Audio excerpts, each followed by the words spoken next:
अस्सलाम वालेकुम, this is Mariam Mohammad from Kishmish. आज हम अपने किशमिश बाग से आपसे बड़े मज़े की बातें करने लगे हैं।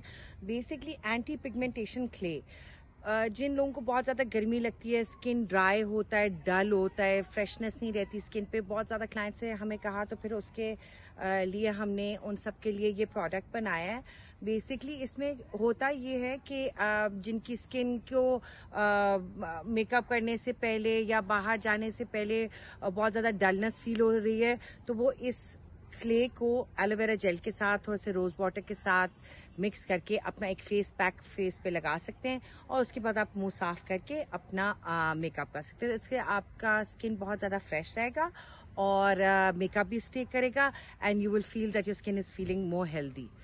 उसके बाद हमारा पोर मिनिमाइज़र। सो पोर मिनिमाइज़र एक ज़बरदस्त हमारा प्रोडक्ट है। बेसिकली आपके पोर्स वगैरह के लिए इसको ये छोटा करता है, क्लॉग जो पोर्स होते हैं उनकी गंद रिमूव करता है। It also has brightening agent in it, ताकि आपका स्किन ब्राइट रहे। तो ये सारी चीज़ें गर्मियों के लिए ज़बरदस्त हैं। तो I hope you all enjoy it and order it. Thank you.